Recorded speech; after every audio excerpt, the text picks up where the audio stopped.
তো হাই ফ্ৰেণ্ডছ, মই আহি গ'লোঁ আজি বহুত ধুনীয়া জেগা এটালৈ আৰু এই জেগাটো ডিগবৈত পৰে। এইটো হৈ গ'ল ডিগবৈৰ নাজিয়াটিং তামুলী বুলি গাঁও এখনত।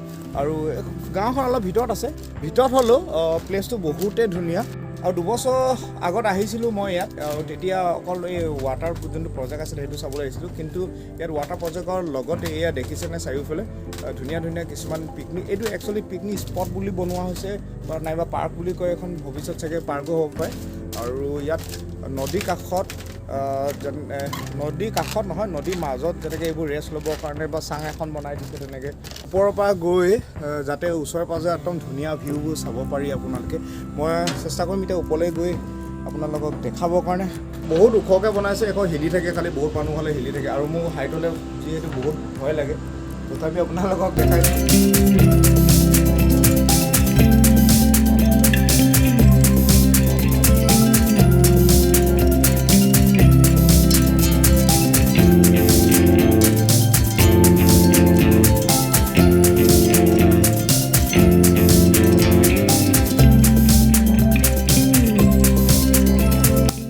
আৰু এইটো জেগাত প্ৰগ্ৰেম পতা হয়। এইবাৰ 1, 2, 3 তাৰিখে বহুত ডাঙৰকৈ প্ৰগ্ৰেম হৈছিলে ইয়াত, আৰু জুবিন গাৰ্গ আহিছিল প্ৰগ্ৰেম কৰিবলৈ।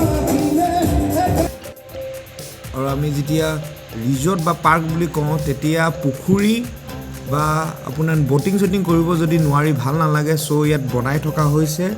আৰু হয়তো এই বছৰ কমপ্লিট হৈ যাব বনাই।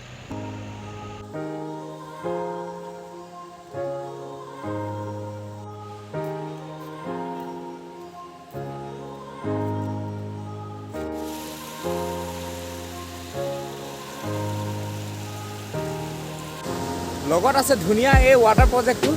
ঠাণ্ডা দিনত আপোনালোকে ইয়াত আহি গা ধুব পাৰিব, কিন্তু গৰম দিনত বহুত পানী হৈ যায়, যিহেতু গা ধুবলৈ ইয়াত এলাউ নকৰে। আমাৰ এতিয়া বৰষুণ 2-3 জাক দিয়াৰ কাৰণে পানীও হৈছে অলপ, সেইকাৰণে ইয়াত গা ধুবৰ কাৰণে ইয়াত পাৰ্মিট নাই, নহ'লে গা ধুম বুলি ভাবিছিলোঁ।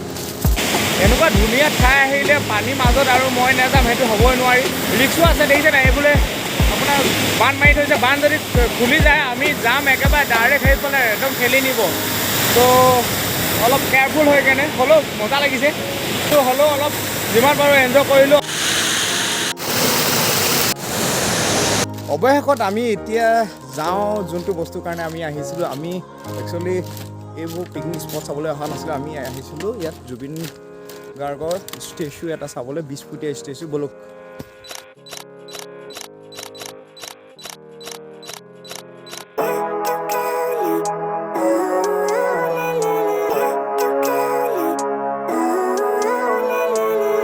Living life, every day, late at night, not okay.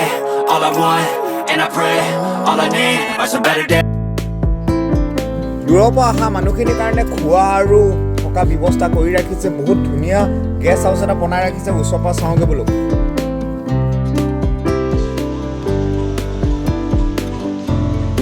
আৰু এটা ঘৰ আছে, এইটো গেষ্ট হাউচে হয় চাগে, নাজানো এইটো।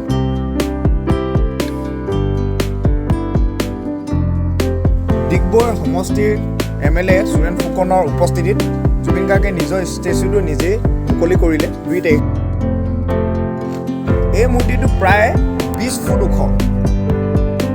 শিল্পী দিগন্ত মাধৱ গোস্বামীৰ লগত 4-5 জন সহযোগী মিলি গাৰ্গৰ প্ৰতিমূৰ্তিটো নিৰ্মাণ কৰিলে। এই মূৰ্তিটো নিৰ্মাণ কৰিবলৈ প্ৰায় 6 মাহ দিন লাগিলে। জীৱিত অৱস্থাত সন্মান হিচাপে আগবঢ়োৱা এইটো জুবিন গাৰ্গৰ প্ৰথম প্ৰতিমূৰ্তি। মানুহ যথেষ্ট হৈছে, অকল আপোনাৰ পিকনিক খাবলৈ বুলি নহয়, এইবোৰ প্ৰায় মানুহ আপোনাৰ এই জুবিন গাৰ্গৰ যোনটো মূৰ্তি আছে সেইটো চাবলৈ আহিছে। দেখি বহুত ভাল লাগিছে।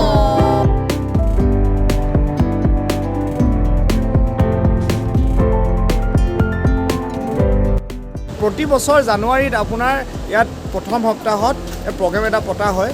আপোনালোকে আহিব পাৰে, ইয়াত বহুত অসংখ্য মানুহ হয়। আৰু এইবাৰ মই আহিছিলোঁ কিন্তু ভিডিঅ' বনোৱা নহ'ল, বহুত মানুহ হৈছিলে। এইবাৰ আপোনাৰ 2-3 কিলোমিটাৰ আগৰ পৰা আপোনাৰ ইয়াত গাড়ী ৰখাই খোজকাঢ়ি আহিবলগীয়া হৈছিলে, সিমান মানুহ হৈছে। ওচৰত এইফালে যিমান পথাৰ আছে দেখিছে, পূৰা ফুল হৈ আছিলে। আৰু ইয়াত ওপৰৰ পৰা এটা ভিউ দেখাই দিওঁ।